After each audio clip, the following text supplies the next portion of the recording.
the impetus for this panel, as David, Mike, and I have been talking for the last many months post-election, we were talking about the fact that, while the framework behind ESG has become so politicized and political, the tenants really aren't, right? Investors want to make good decisions. They want good information, as we saw with the wildfires.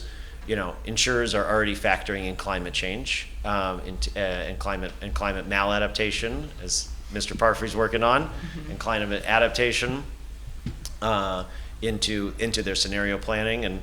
And so the idea with this panel was, how do we kind of reframe the conversation given the actions of the federal government, the changes there, and also what's going on around the globe, that are, we could call it a recalibration of corporate sustainability goals and mandates and directives, whether it's the European Union, whether it's the SEC here in the United States, or it's the California Air Resources Board, as they continue to kind of charge ahead with implementing SB 253 and 261, which we'll dive into. I think we have some good news to report on those things, considering the fact that 1 foot forward is a big deal at this current moment. But knowing that we have limited time, we have 3 fantastic presenters. I'll introduce myself quickly. I'm Ross Zelen. I serve as Chief Committee Consultant for the California State Senate and the Joint Legislative Committee on Climate Change Policies, which may be the longest named committee in state government. We really need to get more efficient there. Maybe we can send Doge to our committee and get a little bit more efficient there.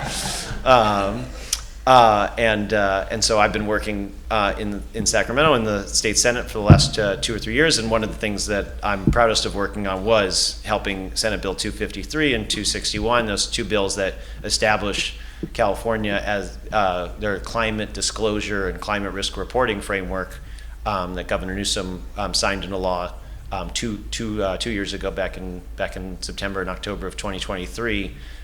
Into law, basically saying that California will lead the way on setting up this, just like we've done so many other things, whether it was our AB 32 programs, climate programs, whether it's our mandatory reporting, our low carbon fuel standard. This is the next thing that the California Resources Board will be doing. And then the big thing that was in Senate Bill 253 is the inclusion of Scope 3. That's what we talk about. Scope 3 is this kind of difficult to process, difficult to understand area of all the upstream and downstream emissions, and we were able to keep it in the bill. We were able to get the governor's signature even with it in. People thought we'd have to give up Scope 3 and we'd have to peel back to just Scope 1 and Scope 2, which was very much in line with what the federal government was dealing with right now, at that point with the SEC, of kind of peeling back on Scope 3, just focusing on Scope 1 and Scope 2, and we kept it in, and the governor signed it. And since then, it hasn't necessarily been a linear path on implementation, but we have great partnership with our friends at the California Air Resources Board, and they continue to move forward with implementing it, despite legal challenges and all that kind of stuff.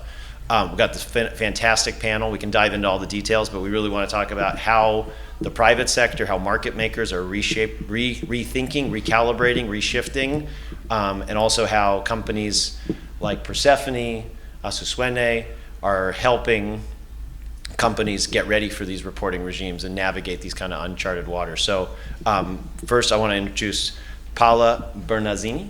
Zani, close, very close. Very close. And she's going to frame it up. Paola is the nature lead at Stantec in their ESG advisory services. So she's a biodiversity specialist. Think of pollinators, think of all the things that corporates are doing to integrate environmental science, wildlife, and impact assessment into their work.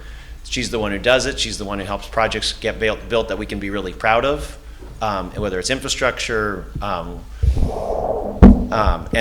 Paula's also been a reviewer for the Conservation Biology and Environmental Management, and works to, serves as the kind of practice lead for international biodiversity and natural resources. So I'm going to hand it over to Paula, give it a framing, and then we'll go down the line here. Great. Do you want me to stand up there? Yeah, I will say I defer to you. It is whatever's easiest. Okay. So I will hand it over to make the decision. Okay.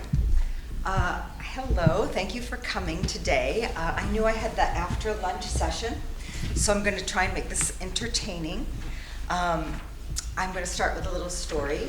about my family and the Okefenokee. We went down to the Okefenokee a few years ago. Looked to be beautiful weather. I was there with my husband and my daughter.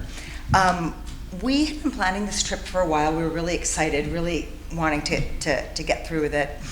And even though the weather reports weren't great, we decided just to forge ahead. And I'll say as an aside that, you know, I'm a nature lead. I've been in biodiversity for a long time. My husband, thank you. My husband is the lead for freshwater for WWF. So if anybody should know something about going out into these systems, it should have been us. Well, you can probably guess where this story's heading. Within about 45 minutes, we were drenched. It was a huge and somewhat unanticipated storm. And my husband, who you can see at the front, was paddling away, kind of making these whimpering sounds, trying to go upriver. And he thinks he sounded like the tennis players, you know, when they hit the shot in the ATP, but I kind of remember it differently. And we were there, you know, what was supposed to be a very calm water day. This turned into a gushing river. And what was supposed to be a 2-hour trip turned into a 6-hour trip. And I don't know if any of you have been in a swamp like this before, but there's no dry land. You have to get to your platform in order to be safe. So we do make it to the platform, but it was scary. My husband, who's skinny, and my daughter, who's very skinny, both had hypothermia. I, who probably was the plumpest of the group, had to set up the tent and get all the food ready and try and keep them safe. And we ended up being fine, but it could have been a lot worse. We were very cold, and it wasn't a particularly happy trip, except when we tell stories about it.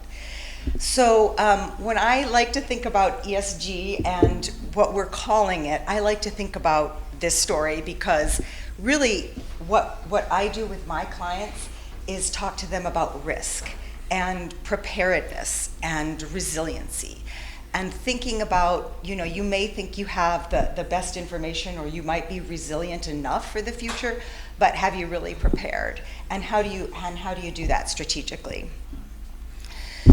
So obviously we at Stantec and in our advisory services think a lot about physical risk, and you in California, of course, I'm living in Cleveland at the time, but I've lived for many years in California, know that very intimately.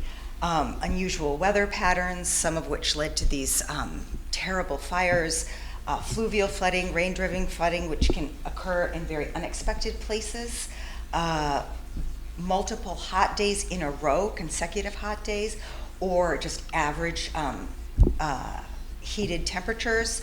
Water scarcity is a really big one. That's something that, as the years go by, we have a lot of concern about. I'm a diversity specialist, so decline in biodiversity is something I think about. And then, of course, erosion and rising sea levels. There's a lot of physical risks out there. And just, you know, because we're here, I have the statistic: the human-induced climate change is thought to have made fire weather conditions 35% more likely in this area. So that's terrifying, because that's a trajectory that's going to continue. Also, the total cost of climate, I just read this, climate physical risk for the world's largest companies that make up the S&P Global 1200 is projected to reach $1.2 trillion annually by 2015 under a moderate warming scenario. And this is particularly exacerbated for utility companies. Utility companies are projected to experience the largest risk from climate change. Average electric utility in the S&P Global 1200 is projected to face $4.6 billion in costs annually in the 2050s. Now, these are all in scenarios absent adaptation, and utilities are actually pretty good at adaptation. But I did want to touch on physical risk, and then what we call transition risk, which means other forms of risk. Certainly, we're all thinking about the tariffs and how they might affect our supply chain. There are other supply chain risks, of course. increased regulation. We're deregulating now in the US more broadly, but the EU is enforcing more regulations, and those are trickling down to certainly our multinational companies. And then we have the California laws that we're all subject to, and the rest of the world is subject to now, so it's really leading the way, and Canada has some as well.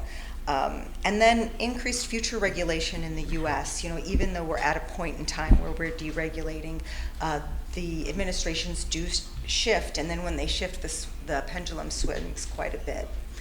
And then, of course, stakeholders, as we were talking about earlier, and investors really shape what we want. And then I'll just kind of go through some mandatory and optional frameworks. We have TNFD, the first one there, that is in an optional framework that's framing a lot of what we think about nature. CSRD, which comes from Europe and is also kind of trickling down to US, even domestic companies. The California laws, which we talked about, and the net zero goals, things like equator principles. So a lot of different transition risks in the future. And I'll just show you, this is one of the first things I put together when I started working at Stantec. And you don't need to read this. This is not meant to be read, so don't worry. I can send you a copy if you're interested. But this is a 2-page sheet filled with information on both sides about all of the different global and domestic rules and regulations, including frameworks. So it's just a lot to navigate. So preparedness is really key. And this is my last slide. I'll just say, I think it's really important, as I led the conversation, to be prepared. And there's a lot that can be done, and there's a lot of low-hanging fruit out there that can work on multiple levels. You can kind of satisfy some parts of the either optional or mandatory disclosure requirements, for example, but also better understand your risk at the same time. A gap analysis is a great tool. That's really just focusing on what data you have and don't have, and trying to understand how to pull that together. I'm sure most people have heard of climate risk analyses. Those are really important, but there's also nature risk analyses, and that's a little bit more broad and encompassing. Decarbonization roadmaps, obviously, and I would include in that kind of the fact that we need to be rethinking our decarbonization strategies as our energy demands grow, with some of the AI facilities that have been going in, supply chain assessments, of course, and then nature-based solutions. So some of these are about kind of thinking internally at the enterprise level, and nature-based solutions can really occur kind of at the site level, and those are exciting because those are ways to tie into enterprise level solutions. So don't repeat my mistakes. Prepare, be resilient, and acknowledge that there's a lot of uncertainty in our world right now.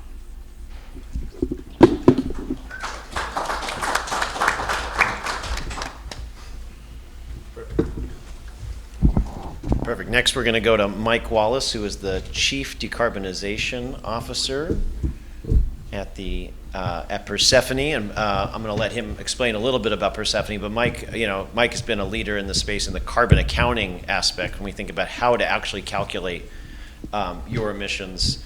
He'll tell the story of how everyone started on Excel sheets, spreadsheets, et cetera, and just what so excites me is the fact that we can use data and technology for good. I don't think you're going to need them. I think we've got your slides. Unless you Are they loaded the same way? They are loaded With a preview like she had? I think so. Oh, did you? Oh, you sent me the PDF. So you're good. You're smart. Smart man. Boy. And I'm not talking about anything that he's going to tell you. It's already on the expanded desktop. I'm gonna let you do it. This is the current slide deck, correct? That's it. That's it. Yeah. Perfect. So that'll have a preview slide? It does not. See? So that was very smart. Okay, no worries.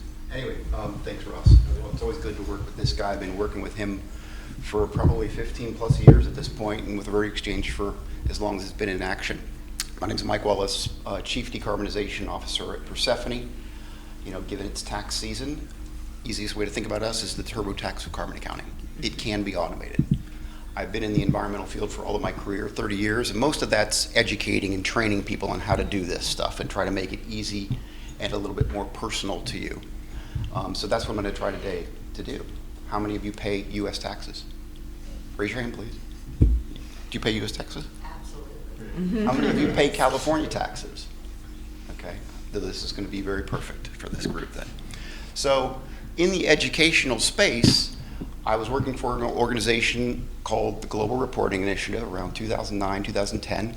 I'm in Washington, D.C., meeting with a fellow by the name of Jed Ella and Kate Brandt. Kate Brandt, you might know, is today's Chief Sustainability Officer for Google. She worked for the White House CEQ, and Jed worked for General Services Administration. That's the procurement arm of our government. So this showed you in that time where our tax-paying dollars were going to the largest suppliers of the U.S. government. And you'll get these slides, and it's public information. In this last one, you can see we just did this webinar with UCLA just before the inauguration. And we did it just before the inauguration because we knew damn well that Trump was going to tear all this down like he did before, right? So that came out, and I'm at GRI, and this is unlike anything I've ever seen before, but I had privileged knowledge of it because I was working with them on it. Many of the suppliers to the US government were doing sustainability reports. Some of the biggest ones at the top there are military companies. Makes sense, defense companies, right? Totally understand that. We want to talk about resiliency, and we want to talk about, not talking about ESG, but defense, right? Here you got the biggest defense contractors out there. Now, resiliency means we want to be able to keep our own supply chains as a nation going. And the Army and the military have known about this forever. They don't want to send troops too far out without having full backup of their supply chain. Now think about that, because you and I are taxpayers here, right? We have the right to this information, and we have the right to dig even deeper. The far right one is, does the supplier disclose its climate risk? We talked a little bit about climate risk, and I'll go into that in a little bit more detail. Trump tears down that first version. A new version goes up afterward because the people working on it were working while Trump was in office and still building this spreadsheet, right? This comes out with more features in it. It's archived. You and I can go grab these things and still see them. But I could double click on some of these links and I can go see the actual report. Like, I want that report at my fingertips, right? And if you ever used the Bloomberg terminal, this data is in there. I can go see quickly whether a company is doing this or not. We generally see more disclosure from publicly traded companies. Good thing, bad thing. Notice as you go down here a little bit though, and I'll go back one, you see not too far down is McKesson Corporation. Now, just recently, for personal reasons, I've been in a lot of hospital rooms because my father, I see Stryker, Becton Dickinson, McKesson over and over and over, right? So healthcare is big for our country. We buy a lot of that. McKesson's in this one too. And notice McKesson, here are the big contractors to the military in green dots, meaning good. But yet McKesson keeps showing up in red. Why can't a healthcare company measure, manage, and report on its own footprint? It always confounded me. We'll just get back to that in a little bit. So 2021, I leave ERM, where I was a partner, and joined Persefoni. I left because several chief sustainability officers that were my clients, big Fortune 500 companies, called me in a panic because their CEOs were on stage that year making climate neutral commitments. Their CEOs had no clue what Scope 3 even meant. The CSOs did, and the CSOs knew it was painful to figure out that stuff. So at the same time, the UK government, coming back from COP, says we as a nation need to make ourselves carbon neutral. I'm now sitting in Persefoni's offices in 2022, and a customer comes racing to us, showing us this RFP. And for any of you that have worked in business, we've all received RFPs, requests for proposal. I know when I get an RFP, I've got 5 or 6 competitors around me. And I'm thinking, I want to do my best to win this contract. That thing showed up in my inbox from a US medical equipment manufacturer who is selling to the UK's National Health Service, the nation's healthcare system. They didn't want to lose a $10 million contract, so they raced to us to figure out their scope 1, 2, and 3. The RFP, we can see it because it's in the public domain. It's coming from a country, right? You don't see this, but these types of RFPs are going on all the time between businesses. We get them all the time. You want to sell me carbon accounting software, I want to know that you know your own carbon footprint, and we do, right? We should know that. So we take this a little bit further. US government comes back online, comes back from COP, racing towards the end of the Biden administration. challenges towards the election, of course, the U.S. government puts out this latest update of its scorecard.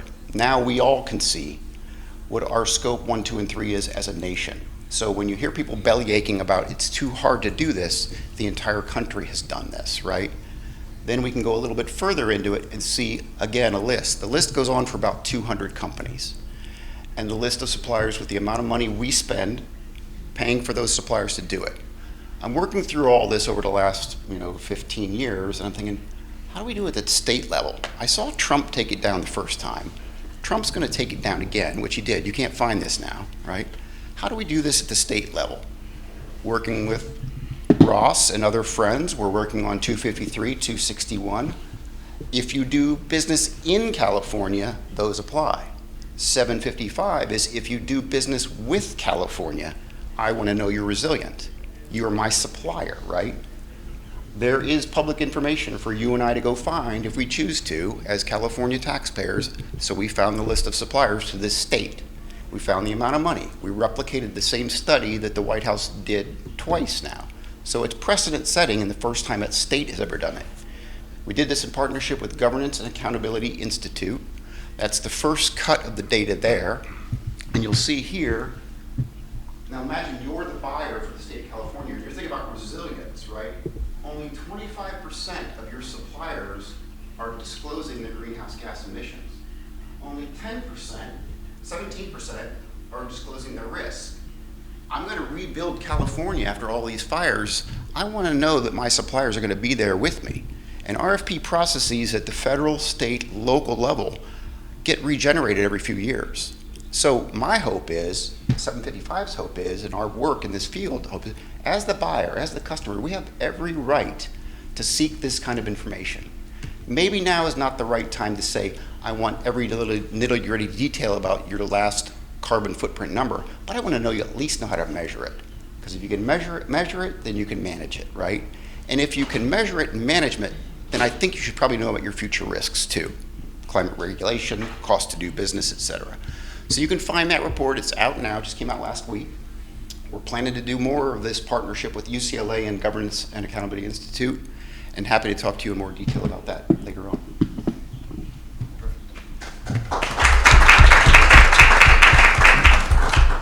While we pull up the next slide, I'll provide just one sentence of I'll build on Mike's presentation. So Mike mentioned SB 755. That's a bill that's in the legislature this session. It was introduced last month and is currently working through the committee process. It's a bill that's being authored by Senator Catherine Blakespear from the San Diego area, and it's a bill that basically says, hey, California, if we're going to require other companies to report, we got to walk the walk as well. And so that the large suppliers in our procurement processes, in the Department of General Services, and other folks that will be involved in things like, as Mike mentioned, the wildfire rebuild, also have to comply, even if you don't meet the threshold of Senate Bill 253, which is a very high threshold, right? We didn't want to be overly onerous. We said if you're a company, you have to be making over $1 billion a year to have to comply, right? That's really the largest corporates. Now it's about saying if you're going to be working with the state of California in a meaningful way and doing millions and millions of dollars of work with us, you also have to kind of filter into that reporting regime, essentially. So that's our goal. I'm gonna hand it over next to Colin. Colin Connors is the Senior Director of Sales with ASUENE, where he helps business tackle sustainability challenges and stay ahead of evolving regulations. I was really excited to have Colin on this panel because he really works a lot with the areas of our economy we don't hear a lot about, those commercial, those industrial sectors, deep in the supply chain, all the stuff that a lot of other folks shy away from leaning into. He leans in, and so really working with those mid-market companies around the globe, and I'm excited to hear his perspective. Thanks, Rob. I don't have a cool story like Paola does. I haven't been in the industry as long as him, so I'll try to get to the point. We're ASUENE, for those keeping score at home. You did a good effort. Japanese-based, and I'm here because of the ethos of ASUENE, and it's building a better future for tomorrow's generation, right? And loosely translated, it's like the convergence of two words, right? It's like tomorrow's energy would be ASUENE mashed together, correct? I came from the global supply chain management side of business, and I started seeing a lot of disruptions in the movement of goods because of these three letters called ESG. And I know what they stand for on their own, but I didn't know what they meant together. And the more I dove into it, the more I realized, okay, this is the next evolution of regulation, requirement, challenge in order to keep things moving. So that's how I kind of got into this. ASUENE is Japanese-based, like I mentioned. We started in 2019. I'm here in ASUENE USA. It's not a true startup, it's an expansion. It's a strategic global expansion. As regulations continue to evolve around the world, as global supply chains continue to evolve, customer demand, it makes sense for us to be in different parts of the world. So we have ASUENE Japan, ASUENE Singapore, ASUENE US, North America, ASUENE Thailand, opening ASUENE UK as we speak, and later in the year we'll also have ASUENE EU, which I'm guessing will be either France or Germany because they kind of lead the way in regulations. So anyway, it's just a little bit of a story about who we are, where we came from, what we're doing. This is the part that matters to companies. On the top row, upper left, that's our base product. It's a carbon accounting platform. You heard Mike talk about theirs. We had an interesting conversation. They came at it with an approach kind of like finance, you know, high-end kind of things and working their way down towards the supply chain. And we started with the Scope 3 emissions for very diverse manufacturing supply chain companies, right? Because it was very difficult for them to understand where all their partners were, manage all the activities. So that's kind of how we got started. We also have the LCA and PCF platform to help companies with that and materiality assessments and things like that. The ESG platform also helps you. So again, keep in mind as a tech company, as they both mentioned, everyone has all this data, all this information. We need to be able to share it. You need to be able to validate it and confirm it. It needs to be easily accessible and, you know, usable. A platform. Technology is way better than spreadsheets, certainly better than hopes and prayers. So that's what we're trying to do. I was talking with Ross the other day, and it seems like sustainability is still very much a four-letter word for most people, right? They don't really get it, or they're tired of being browbeaten or told that they're the worst person on the planet because they drive an SUV, which I do. But that's not necessarily truthful, and it's also not opening people's mind's eye to the fact that maybe we can do something a little better. So let's just stop at that nonsensical games and let's get down to some nitty-gritty. Well, when you're talking about business, keeping the lights on, keeping families employed, we need to do things smarter and more economically. So technology, like what Mike has as well, it just allows you to be better at what you're doing without breaking the bank. And if companies can kind of dip their toe in the water without bankrupting themselves or without being, you know, shut down, then they're going to be more open-minded to different types of things, like Paola said, where we can really get involved in that next layer of, okay, here's where we are, here's where we want to go, how do we get there, right? So then you can make sustainability something that's more celebrated and more manageable. So hopefully that makes sense. Down in the middle is our Veritas, very important for companies because you have to have a third-party verification or a third-party assurance for like SB 253 and 261. I would imagine for 755 it'll be the same. So you have to collect all your information, you have to make it available, and you have to be able to validate it, but then you also have to have someone do a third-party validation of it before you submit, otherwise you could get fined. Again, that's not really encouraging a lot of people to do it the right way, but if we can use technology to make it more manageable, then it makes sense. And then by having everything digitized, then there's a lot more you can do with it, right? You can do risk assessments, you can do scenario analysis, you can identify hotspots, break those down, you can reverse engineer where you're sourcing things or how you're even packaging things in order to come up with ways to reduce your carbon footprint. So that's a little bit about who we are with what we offer. You guys have all heard about Time Magazine. We recently got recognized as one of the top, you know, companies in our sector. So we got a score of 92, which is pretty damn good, if I must say.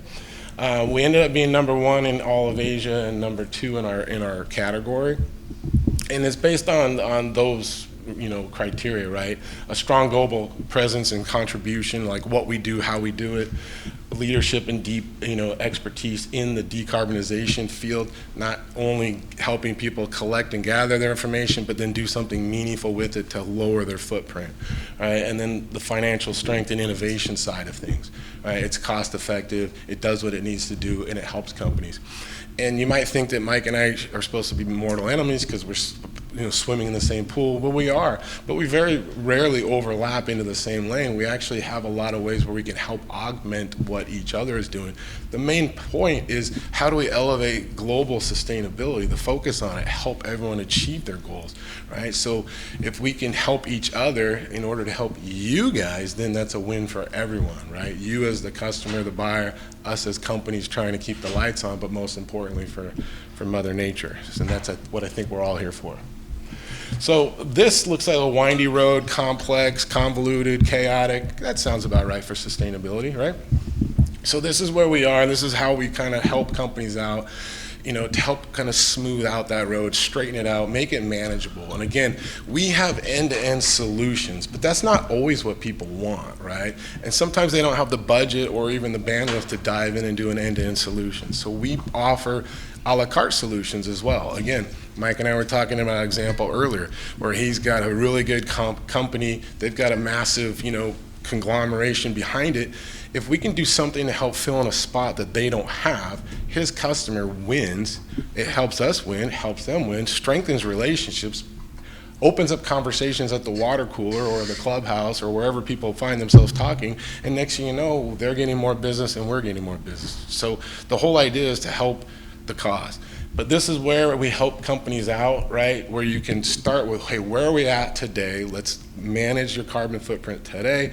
Let's figure out where you want to go. What are your stated goals and initiatives, or what are the regulations of the state or a country that you're in? Speaking of states, you've got Illinois and New York are coming online with their state regulations. They just announced Washington, Colorado, and New Jersey are also diving into the pool, and they're all following California's lead.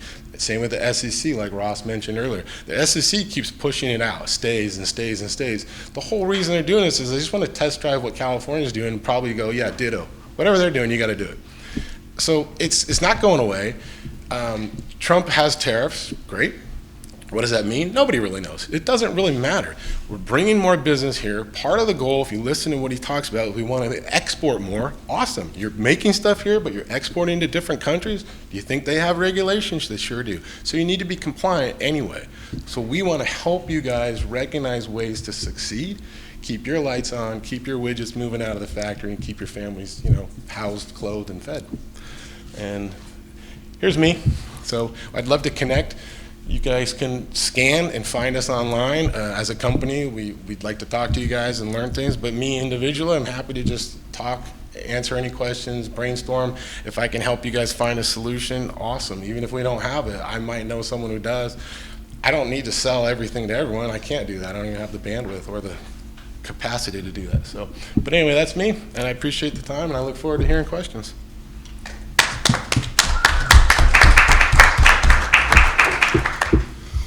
So that was a perfect overview, right? Round the horn, different perspectives, all coming kind of at the same frame of like, at the end of the day, what do we want? We want results, because ultimately customers are demanding results, right? It's customers who in the policy realm, when we developed the California framework, the regulations, we understood exactly what Colin was saying. We understood that we were going to be first to the wall, right? And that's why when we developed our regulations, in the code, we said, in the actual bill, we said no penalties for good faith reporting until the end of the decade, right? It was the idea.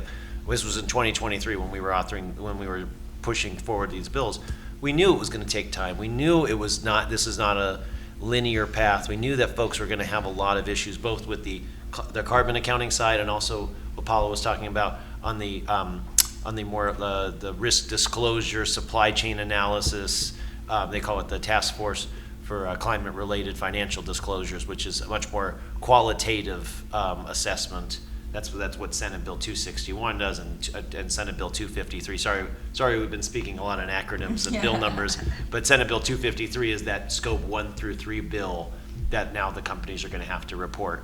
But it really was about finding something that worked for private sector. And obviously it hasn't necessarily landed with that thank you that we hoped it would, considering the current federal administration is backing off incredibly quickly and with quite a forceful approach. And then also both of the California bills are in the middle of litigation over whether they basically compel First Amendment speech, right? As we hear a lot about different court cases about compelled speech or corporate speech, whether it's Florida, whether it's Georgia, whether it's union conversations, where this is now just another theme all around that kind of corporate compelled speech.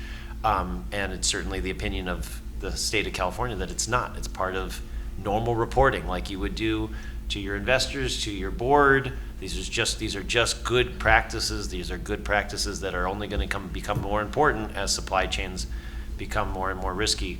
And that's why the title of the panel was what it was, right? This is about making sure that the people who make the decisions for us, who manage our money, whether it's public pensions, whether it's Vanguard, whether it's folks on Wall Street, that they don't bury their heads in the sand, and they certainly are not directed to bury their heads in the sand. That they can make informed decisions based on the best available science and technology and modeling, climate modeling. Some of the folks that the folks at Stantec are doing, and other folks here at the conference, whether you talk to if they work in the insurance industry, if you work in the climate science industry, in the environmental services industry, everyone's doing it. I always think about that analogy of, you don't think about, there's folks around the world who might not think climate change is real until they see their insurance company start thinking that climate change is real. Then all of a sudden they kind of say, oh, if those folks are thinking it's real, maybe there's something to it, right? So I want to first turn to Paola and just talk about that that slide you had at the end, which had all of those essentially metrics essentially that you're working with. What is it like working with the big corporates now, right? How are you interacting now when you go and do your client meetings, or when you go work with local governments or state governments, as Stantec often does? How are you all reframing, and what are you thinking about kind of the next year? What does that look like for Stantec? Yeah, so it's a great question. Well, we work with a lot of different types of clients, so one thing that we like to try and do is just meet someone where they are, and everybody's in a different place. So just establishing where a company is, and also kind of what their North Star is. Like, to me, that's important. Like, where do you really want to go, aside from all of the requirements and the risks? Where's the company want to go? And then we do like to frame things in terms of risk. I mean, these are real business decisions that companies need to be making.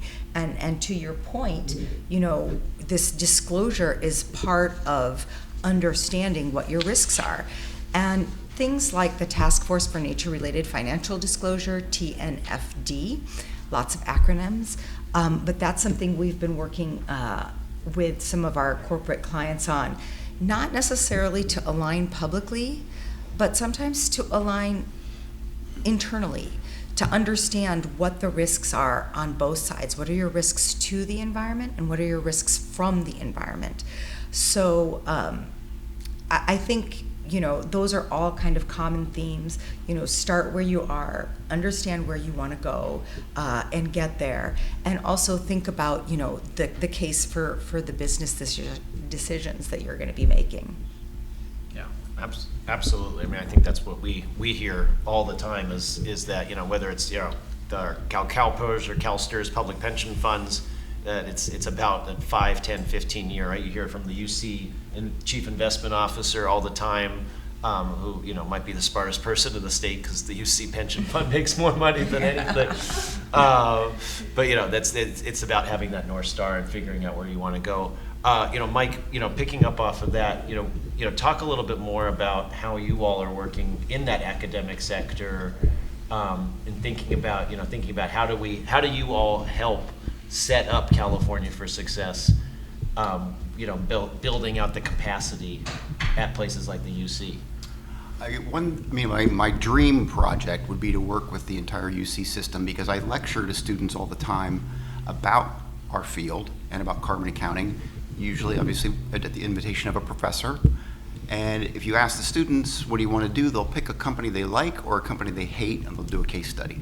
Right in their own supply chain is a massive number of companies, and they can study that supply chain. Now, our CEO graduated with his master's from ASU. President Crow has made some very large commitments about these issues.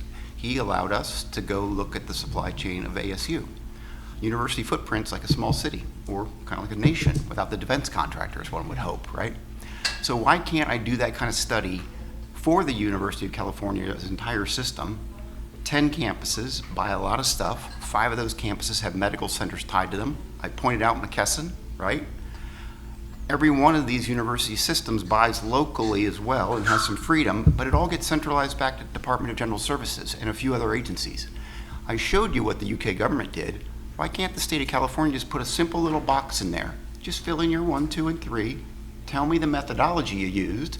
It's 2025, you should damn well be using the greenhouse gas protocol. Did you get it verified or not? Now, as a professional at this, I want to look at the verification company name, and I want to look at the depth of their verification, because there's a lot of snake oil going on right now, right? So you don't want just some mom and pop shop that just showed up and is like, yeah, I can verify your data. And he knows that for sure, because there's people that will say they'll sign their name to anything. Now, in the state itself, there's no reason we can't procure with a view towards resilience. I personally, having been at this for 30 years, have seen all sorts of acronyms and titles and names to this field. I think we're all caught up in this a little too much emotionally. It's about resilience and risk. The analysis of risk never goes away. Business interruption is something that S&P and Moody's and Fitch all do. Certainly the insurers and the reinsurers do it. And if I could have my way, I would have every business school in this state teaching how to do carbon accounting. I don't want the other ESG stuff just yet. I want the quantifiable piece of this, which is scope 1, 2, and 3.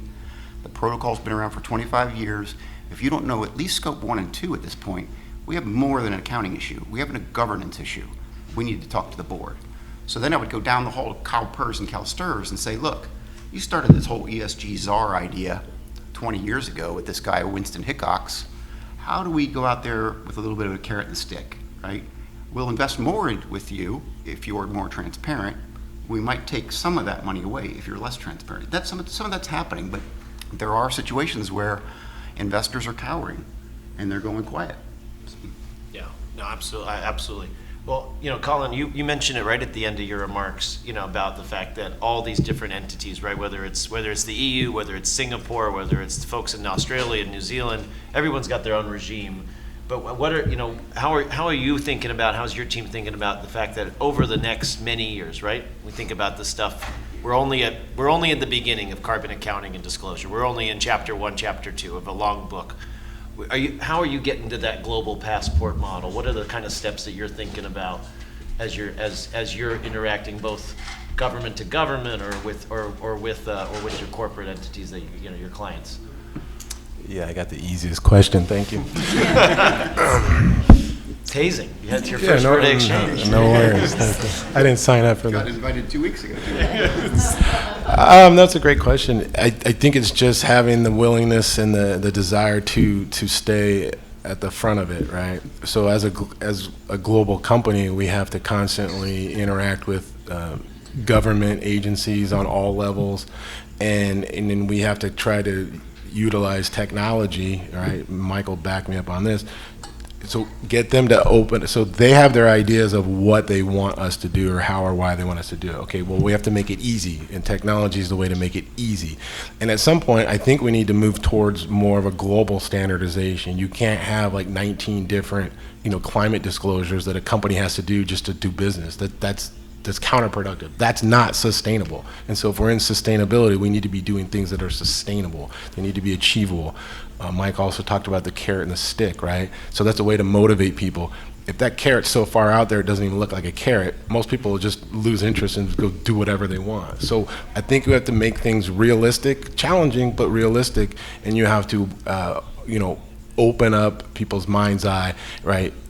Eliminate some of these guardrails and some of these stigmatisms. Don't just finger point and tell people they're horrible because they did something. Just say, hey, let's look into, maybe there's a better way to do that, right? Just have decent conversations, and then I think that's eventually we will figure it out because, we're smart enough to do that. Absolutely. We have about 7-8 minutes left. Folks with questions for our panelists, right there, number one. Thank you. That was really good. So for SU253, say for foreign companies that conduct business in California, maybe this is more of a policy question, but say they meet their revenue thresholds, has there been much thinking about they're coming from a country that already requires, or GHG program online, they require like robust climate reporting disclosures already, requirements for that, to reduce that duplication efforts? Is there anything like a sort of recognized list with those bills that they're recognized countries list that, it's sort of a, rather than having to get new reporting for each little state that goes on to it, has there been much thinking? Yeah, so just for folks who didn't hear everything, so basically the question is about companies who do business outside of California who will still fall under it. Can they essentially have an interoperability or something to reduce that duplicative nature that literally Colin was just finishing? So great point right there. So I'll take the question because as one of the folks who helped worked on the bill, that all of that is going to be decided by the good folks at the California Air Resources Board. The good news that I can say is that the folks have been working really hard at hiring and bringing on great folks, and so we're really hoping that we're going to see their first public workshop in either this month or next month, which will be I think will hope answer a lot of the questions that you're bringing.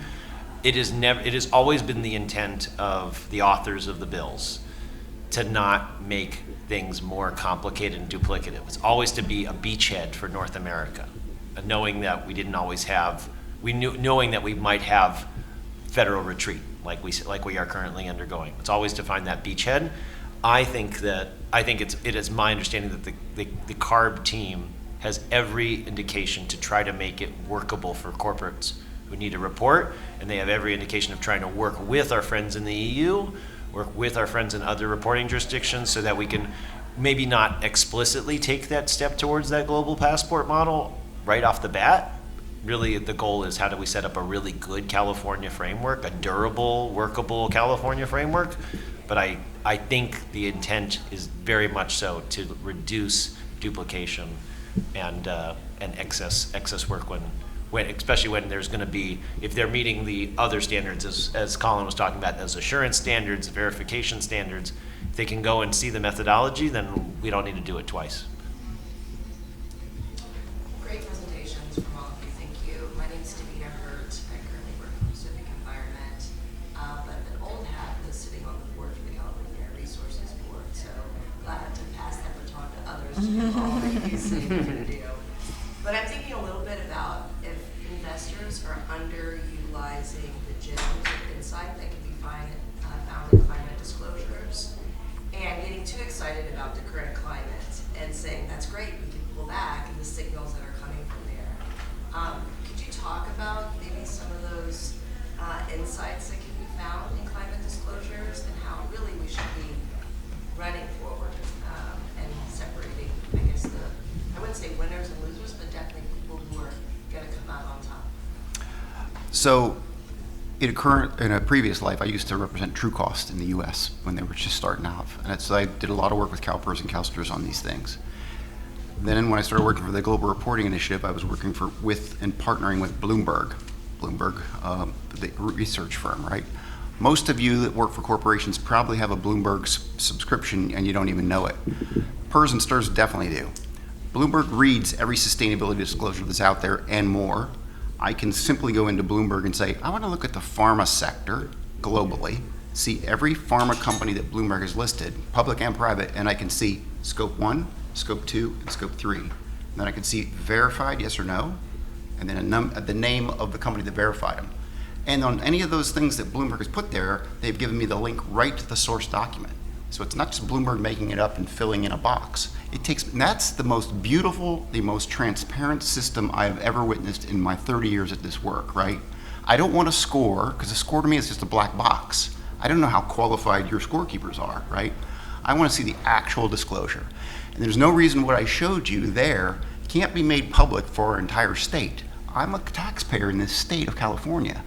The largest 200 suppliers should be made public to all of us so we can see it on an annual basis. And I want to know exactly how many dollars we're spending per supplier, public or private.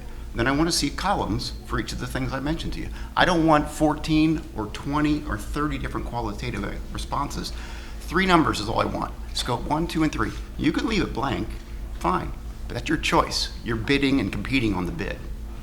So that's kind of where I sit with that. Paola, you want to add anything? I guess the only thing I have to add is just thinking about, you know, the lack of our current system's ability to capture these externalities that are part of, you know, the way we think about costs. So all of these carbon emissions and things, they come at a cost. And we have been discounting that, you know, typically. But if there were a way to kind of incorporate that into the way we think about these, I think it would make these disclosures even more powerful. Yeah, for sure. Last word to you, Colin? You have something to add to Davina's question? I don't really have anything to add. I think it all kind of ties together. I think people just need to be more open-minded to it, and I think the state of California is trying to do a good job. The beautiful thing is we can't unring the bell that's already been rung, so even if federal policies may or may not change, the power of the purse is still a real thing. Social media is a thing.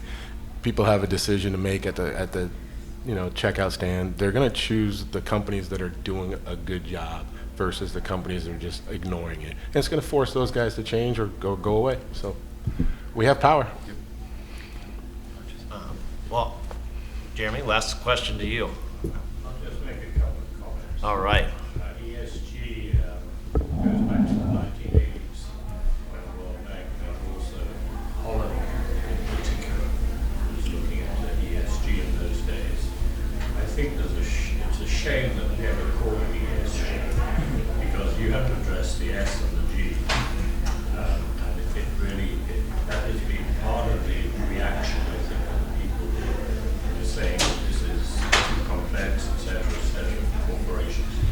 And I wouldn't incidentally suggest that national security and resilience would be any better for people or corporations understanding what's needed, really focusing on decarbonization and green. And recommend certainly that you reconsider promoting national security and resilience, because it ain't just national, it's global.